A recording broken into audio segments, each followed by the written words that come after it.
Hello दोस्तों। तो इस वीडियो में हम बात करेंगे जीएस पेपर 3 यानी कि हिस्ट्री और ज्योग्राफी में क्या क्या इंपॉर्टेंट क्वेश्चन आ सकते हैं। जैसा कि बाकी जीएस 4, 5, 6 के साथ है वैसा इसमें भी है। 20 ऑब्जेक्टिव क्वेश्चन रहेगा, 10 हिस्ट्री का और 10 जो है ज्योग्राफी का। इसके अलावा हिस्ट्री में भी 4 सेक्शन है, ज्योग्राफी में भी 4 सेक्शन है। तो आपको जो है हिस्ट्री की पहले बात कर लेते हैं। प्राचीन भारत, एंशियंट, मेडाइवल मध्यकालीन, मॉडर्न आधुनिक और झारखंड। आपको 4 क्वेश्चन में से 2 क्वेश्चन करना रहेगा, 40-40 नंबर का रहेगा वो, ठीक है। तो प्राचीन भारत की बात करें, एंशियंट इंडिया की, तो इसमें क्या इंपॉर्टेंट है? इसमें इंपॉर्टेंट आपका मौर्यन एज जो है, वहां से 2 क्वेश्चन बन सकता है। एक तो अशोका का धाम जो है वो क्या था, क्यों था, उसका इम्प्लीकेशन क्या रहा।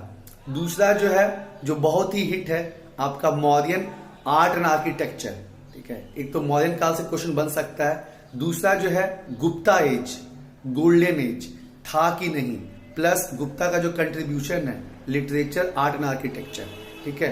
तो एक मौर्यन हो गया, दूसरा आपका गुप्ता एज हो गया। एक जो है आपका इंडस वैली सिविलाइजेशन पे भी क्वेश्चन आ सकता है कि उसका क्या इंपॉर्टेंट फीचर्स था बताइए। लेकिन देखिए आपको जो है केवल जो स्टैटिक पोर्शन है उससे काम नहीं चलेगा, उसमें आपको जो है कुछ ना कुछ नया चीज भी डालना पड़ेगा। जैसे अगर मान लीजिए इंडस वैली सिविलाइजेशन का पूछता है तो आपको बताना होगा कि 2014 में जो है अब राखी गढ़ी जो है वो सिंधु सभ्यता का जो है सबसे बड़ा स्थल हो गया है। साथ ही साथ जो भारत सरकार है वो लोथल में जो है इंडिया का पहला मैरीटाइम म्यूजियम बना रही है। तो कुछ वो भी फैक्ट्स आपको डालने होंगे, तब हड़प्पा वाला क्वेश्चन में आपको अच्छा नंबर मिलेगा, ठीक है। तो ये तीनों जो है काफी हिट क्वेश्चन है। और एक क्वेश्चन जो है आपका हर्षा पे भी बन सकता है, ठीक है। तो ये रहा आपका एंशियंट का। अब हम बात करते हैं मध्यकालीन का। तो मध्यकालीन में जो है आपका जो है एक इंपॉर्टेंट है भक्तिज्म और सूफीज्म, एक क्वेश्चन वहां से बनता है। उसके अलावा जो है आपका अलाउद्दीन खिलजी, इनका जो है मिलिट्री और मार्केट रिफॉर्म। और देखिए दोस्तों, हिस्ट्री में अच्छा क्वेश्चन, मतलब हिस्ट्री में जो भी अच्छा आंसर है, ठीक है, उसके लिए डायग्राम बनाना बहुत जरूरी है। भले कि रफ डायग्राम बनाइए लेकिन दिखाइए। जैसे अलाउद्दीन खिलजी पे क्वेश्चन आता है या 1857 रिवोल्ट पे क्वेश्चन आता है, तो एक रफ मैप आपका होना ही होना चाहिए, तब जाके जो है बात बनेगा दोस्तों। तो अलाउद्दीन खिलजी का जो मिलिट्री और मार्केट रिफॉर्म है ये काफी इंपॉर्टेंट है। उसके बाद भक्तिज्म सूफीज्म हो गया। और फिर जो है थर्ड आपका जो है अकबर की रिलीजियस और राजपूत पॉलिसी, काफी इंपॉर्टेंट है, ठीक है। राजपूत और धार्मिक पॉलिसी जो नीति रही अकबर की वो काफी इंपॉर्टेंट है। फिर आपका जो है एक क्वेश्चन बन सकता है शिवाजी पे, शिवाजी का अचीवमेंट बताइए।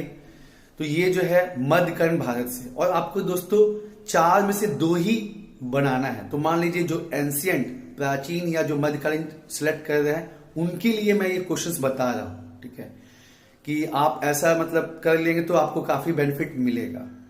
और 8 क्वेश्चन तो कम से कम आपको करने ही करने होंगे मिनिमम। उसके बाद मॉडर्न में आ जाइए। तो मॉडर्न में एक बहुत हिट क्वेश्चन है गांधी जी का, ठीक है। तो गांधी जी का क्या रोल रहा मास स्ट्रगल में, उन्होंने क्या नया जो है इंट्रोड्यूस किया, क्या इंपैक्ट रहा, वो आपको बताना होगा। और फिर मैंने बताया ना कि बस वहीं तक मत सीमित रहिए। फिर गांधी जी से प्रेरणा प्राप्त करके अंतर्राष्ट्रीय स्तर पे भी बहुत से लीडर्स जो है, Nelson Mandela, Martin Luther king जो है, वो सब जो है राइज किए, वो भी थोड़ा मेंशन करना ही करना है। और इवन आज के पर्सपेक्ट में गांधी जी के बहुत से आइडिया जो है रेलेवेंट है, ठीक है। तो आपको जो है थोड़ा बहुत हिस्ट्री में तो ज्यादा जो है करंट नहीं डाल सकते, लेकिन थोड़ा बहुत जो है आपको करंट का रेलेवेंट डालना होगा, तब अच्छा नंबर मिलेगा। तो एक महात्मा गांधी का हो गया। फिर दूसरा हो गया आपका ट्राइबल और पीजेंट रिवोल्ट, इंडिया के कॉन्टेक्स्ट में जो है वो इंपॉर्टेंट क्वेश्चन है, आपको देख लेना है। या फिर जो है integration of princely states, integration of princely state, और नहीं तो नैम, यानी कि ये जो है इंपॉर्टेंट क्वेश्चन बनेगा। और पिछले बार जो है बांग्लादेश से क्वेश्चन पूछ चुका था, तो मेरे को पोस्ट इंडिपेंडेंस का थोड़ा कम चांस लग रहा है और इधर जो है ज्यादा चांस लग रहा है। महात्मा गांधी जी का जो है क्वेश्चन नहीं पूछा गया था, बहुत इंपॉर्टेंट है। उसके बाद जो है आपका पीजेंट और ट्राइबल रिवोल्ट जो है उस पे, हाँ, और 1857 रिवोल्ट कर लीजिए, इंडिया के कॉन्टेक्स्ट में भी और झारखंड के कॉन्टेक्स्ट में भी, ठीक है। आपको बहुत फायदा हो जाएगा क्योंकि झारखंड वाला भी पूछता है, तो कुछ जो इंडिया वाला कंपोनेंट आपको डालना ही होगा। और मोटा मोटी जो रीजन है वो सेम ही है, तो इंडिया का भी हो जाएगा, झारखंड का भी हो जाएगा, ठीक है। ठीक है। फिर इंटीग्रेशन ऑफ प्रिंसली स्टेट, उस मतलब आप यही कर लीजिए ना कि जो है पार्टीशन क्यों हुआ और उसके क्या इंपैक्ट है, उसमें बहुत सारी चीज आ जाएगा। Integration of princely state, formation of linguistic state, बहुत सारी चीजें आ जाएंगी उसमें। तो देश का विभाजन क्यों हुआ, क्या कारण रहे, और जो है उसके बाद क्या चैलेंजेस, आजादी के बाद जो है क्या क्या चैलेंजेस भारत को फेस करना पड़ा, ये भी इंपॉर्टेंट है। और एक नैम वाला बोला, उसको भी देख लीजिए। मतलब मिनिमम, मतलब आप 2 सेक्शन पकड़ रहे हैं ना, तो आपको मिनिमम 8 क्वेश्चन जो है करना ही करना है, तब जाके जो आप कंफर्टेबल वहां होंगे। और झारखंड की बात करें तो आदि धर्मा जो है काफी इंपॉर्टेंट है। उसके बाद जतरा भगत वाला जो है ताना भगत आंदोलन, वो काफी इंपॉर्टेंट है। संथाल विद्रोह काफी इंपॉर्टेंट है। और आपका ये जो है सदान का कंसेप्ट और नागपुरिया लैंग्वेज का जो उद्भव है, ये काफी इंपॉर्टेंट है। तो 3-4 क्वेश्चन आपका झारखंड से हो गया। आदि धर्म, सदान का कंसेप्ट और नागपुरिया लैंग्वेज का उद्भव, उसके बाद जो है ताना भगत आंदोलन और संथाल विद्रोह, ये आपको जो है दोस्तों देखना ही देखना है, काफी इंपॉर्टेंट है। ठीक है। और मतलब ये मत सोचिए कि 16 क्वेश्चन करना है, आपको जो है केवल कोई 2 सेक्शन पकड़ना है, उसको अच्छे से करना है। या तो आप एंशिएंट मेडावल कर लीजिए, एंशिएंट झारखंड कर लीजिए, एंशिएंट मॉडर्न कर लीजिए, या मॉडर्न मेडावल कर लीजिए, मॉडर्न झारखंड कर लीजिए, जैसा भी ठीक लगे उस हिसाब से कर लीजिए। या तो फिर आप चारों सेक्शन से जो है 2-2 क्वेश्चन कर लीजिए। ठीक है। आपको जो है आदि धर्मा और जतरा भगत, ताना भगत वाला जो है, ये कर लीजिए आप झारखंड से। महात्मा गांधी और किसान आंदोलन और किसान विद्रोह और जनजाति विद्रोह कर लीजिए आप मॉडर्न से। उसके बाद अलाउद्दीन खिलजी का जो है मार्केट और मिलिट्री रिफॉर्म और शिवाजी का राइज कर लीजिए आप मेडाइवल से। और प्राचीन से जो है मॉडर्न आर्ट एंड आर्किटेक्चर और गुप्ता कर लीजिए। ऐसे भी कर सकते हैं। 8 क्वेश्चन आपको मिनिमम जो है करके जाना ही जाना है, कम से कम 8 क्वेश्चन आपको करके जाना है। तो या तो आप एंशिएंट से 4, मेडावल से 4 कर लीजिए, ये कंप्लीट हो गया। या फिर आप मॉडर्न झारखंड रख लीजिए, या एंशिएंट से 4, झारखंड से 4 कर लीजिए, जैसा भी आपको सुविधा लगे। या चारों सेक्शन से 2-2 क्वेश्चन कर लीजिए, काम बन जाएगा। अब बात करते हैं हम ज्योग्राफी की, भूगोल की। तो ज्योग्राफी में क्या है, ज्योग्राफी में जो है आपका फिर जो है 4 सेक्शन है, 3 जो है इंडिया पे है, 1 जो है झारखंड पे है। तो इसमें जो है क्या क्या हिट क्वेश्चन आपको बता देते हैं। प्लेट टेक्टोनिक थ्योरी बहुत ही इंपॉर्टेंट है। प्लेट टेक्टोनिक थ्योरी आने का बहुत ज्यादा चांसेस है कि प्लेट टेक्टोनिक यानी कि प्लेट विवर्तनिकी क्या है, और जो है वो कॉन्टिनेंटल ड्रिफ्ट से कैसे अलग है। इसमें आपको जो है वर्ल्ड मैप चाहिए होगा दोस्तों। ठीक है। एक बात समझिए कि मान लीजिए कि अगर मान के चलिए 4400 स्टूडेंट अगर एग्जाम देने आएंगे, तो उसमें से जो है मुश्किल से 300-400 बच्चे ही जो है वर्ल्ड का मैप बनाएंगे। तो अभी टाइम है, 2 दिन प्रैक्टिस कर ही लीजिएगा तो क्या हो जाएगा, क्योंकि एक हिट क्वेश्चन है और सब यहाँ का है। एक तो हमने डर बना के रखे हैं कि नहीं बन सकता है, टफ है, तो नहीं बनता है। हम भी इसी जनवरी में सीखे हैं, जनवरी 2022 में, पहले हमको भी नहीं आता था। ठीक है। तो प्लेट टेक्टोनिक काफी इंपॉर्टेंट है, और वर्ल्ड मैप सीख जाएंगे तो बहुत जगह वो काम करेगा। इंडियन मॉनसून में दिखा सकते हैं, यहां दिखा सकते हैं। करंट का क्वेश्चन आएगा, ओशन करंट का, वहां दिखा सकते हैं। ठीक है।